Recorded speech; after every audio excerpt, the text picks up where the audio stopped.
the warm intros. So if you've ever looked into raising money from VCs, venture capital money, the old tradition is truly like you have to know somebody.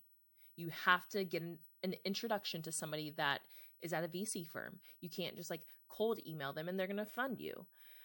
That's slowly changing because of the commitment that we did get last year. It was actually a cold email. I just emailed them. We talked and they were like, hey, yeah, let's do this. It's slowly changing because there's a lot of emerging VCs. And what I mean by that is new VC funds that are really trying to change the industry. Because traditionally, I think it's like 85% of VC dollars go to men. Less than 1% goes to Black founders. Less than 1% goes to Hispanic founders. So there's a lot of emerging VCs trying to get more money in the hands of women. Welcome to the Legalpreneur podcast. I'm your host, Andrea Sager, founder and CEO of Legalpreneur, Inc. As a serial entrepreneur and someone that works exclusively with small business owners legally protecting their business, I'm dedicated to covering common legal issues faced by business owners, providing you with the business knowledge you need to catapult your business's growth and showing you just how some of the world's most elite entrepreneurs have handled these legal and business issues themselves. In true attorney fashion, the information in this episode is not legal advice. This is for informational purposes only, and you should always consult with your attorney before implementing any of the information in the show. Hello there. Happy Friday. Today, we are going to be chatting about fundraising and raising money for your startup. But before we get into it, I'm here to remind you about the Legalpreneur membership. We have now 2 versions. You can get the base membership or the advanced membership. The advanced gets you all access to your own attorney, unlimited emails, a phone call every month, document review, our contract templates, discount on services, like all the things, trademark search, business audit.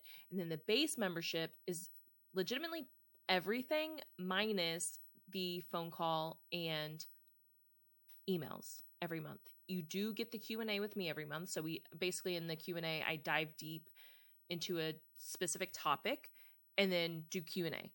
So it's going much deeper than anything that we put out on the podcast or on social media. So it's getting you more into the weeds of what you need to know as a business owner, as a CEO, because there's so many legal topics that you have to be aware of. And then now that we're going to be launching the attorney marketplace soon, that is going to come with more experts, more legal experts that are able to come in and do deeper dives on certain legal topics. So get in the membership while you can. The link is in the show notes. $99 a month for the base membership, $349 a month for the advanced membership. You get all access to your own attorney. Okay, let's chat fundraising. I want to talk about this because we have gone through it now and we're still in it. We haven't closed our round, but this time around, it's very different than this time last year. So this time last year, and I know I've talked about this, but I just want to give you guys a rundown. This time last year, we were trying to raise money. I wanted to raise $2 million as our seed round. It turned into $150,000 friends and family round. That's what we raised. And I had VC commitments, but we quickly realized like, hey, we're actually not ready for this. Like, let's just do what we got to do to be in a better position. Because I've talked about this before, going from small business to startup, there's a lot of things that we just didn't do when we were truly just a small business. And number one was knowing a lot of our numbers. And now we're just in a much better place, even knowing who we are as a company, A, but B, certain numbers, like certain KPIs. We know our churn rate. I always talk about churn just because that's like the number I'm so impressed with us.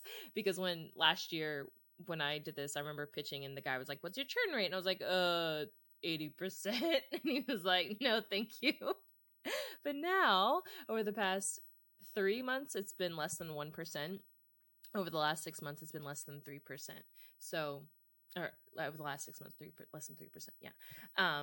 So there's a lot of numbers that you need to know, a lot of KPIs, but we had no idea when we were just a small business.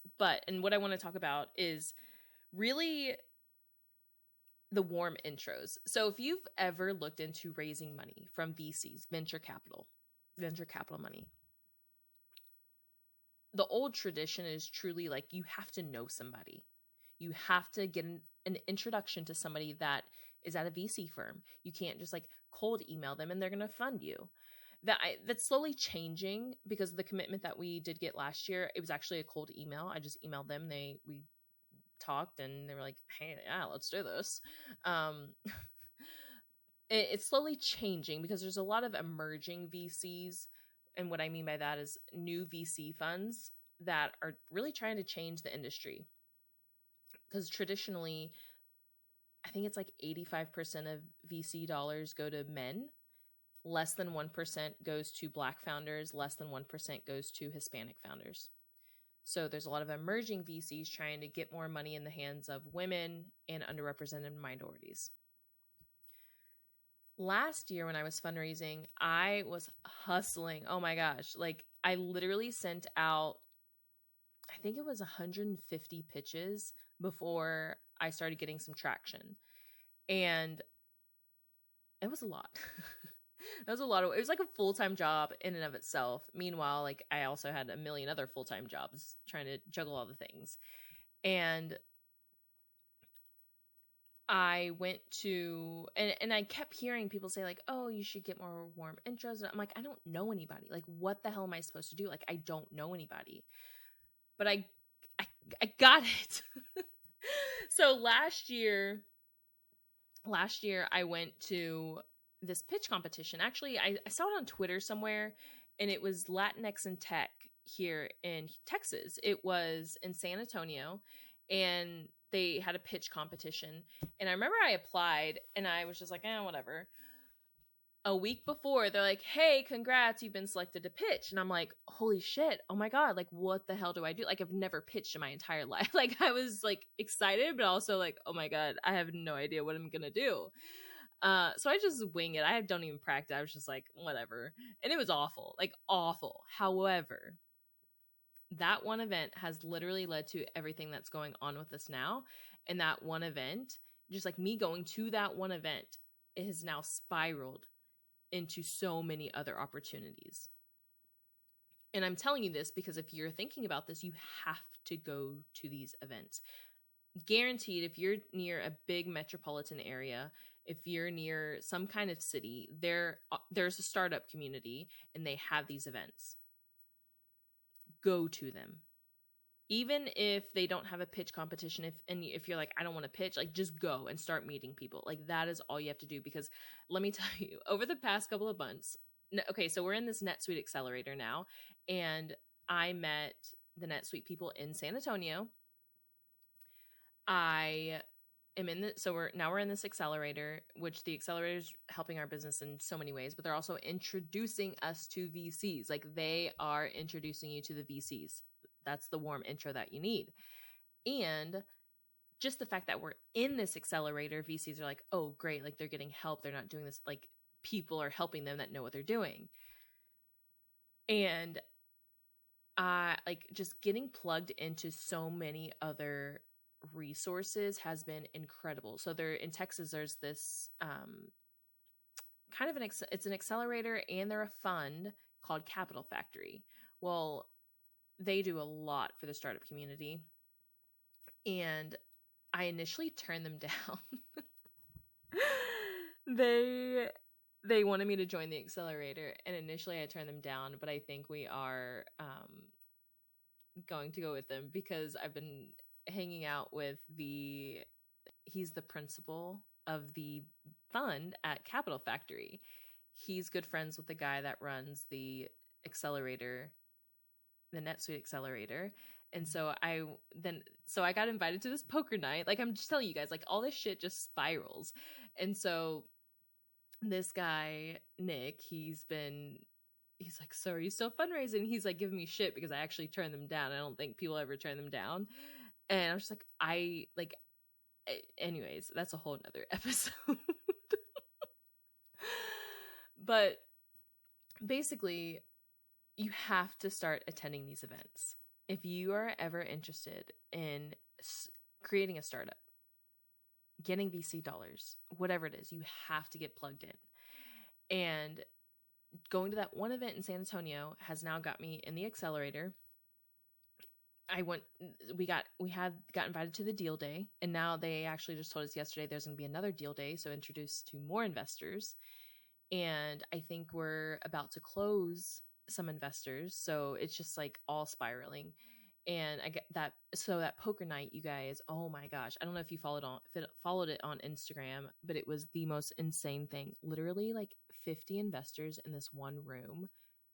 We're all playing poker, which is my thing. So I'm just like in my zone and just shooting the shit with all these investors.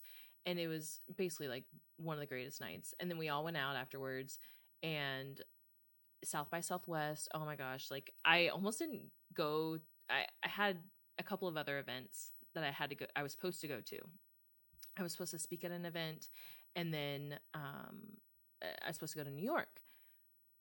Y'all, I had to cancel everything because then literally the Sunday before South by Southwest started, I got an email. They're like, hey, we want you to pitch at this event at this certain session. I was like, oh my God. Like literally all this spun from one event, the thing in San Antonio.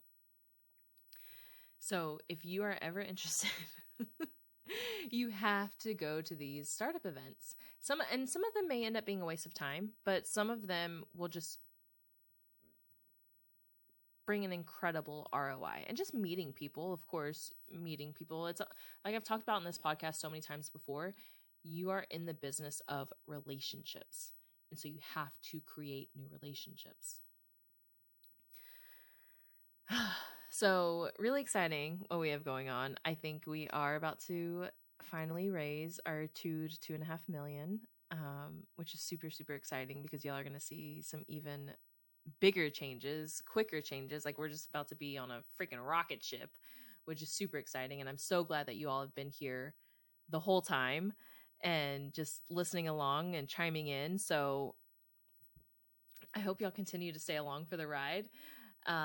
Let me know if y'all have any questions. If you have any questions about startups, if you have questions about raising money, of course, any legal questions, send me a DM, reach out on TikTok, because a lot of times I get the topics that I'm going to talk about on the podcast from social media. What are people asking? And then I answer it on the podcast.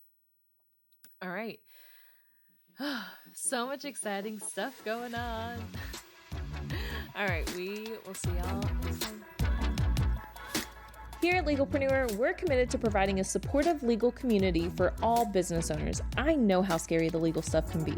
If you found this information helpful, I would be so grateful if you could share it with a fellow business owner. And quite frankly, it doesn't cost anything to rate, review, or subscribe to the show.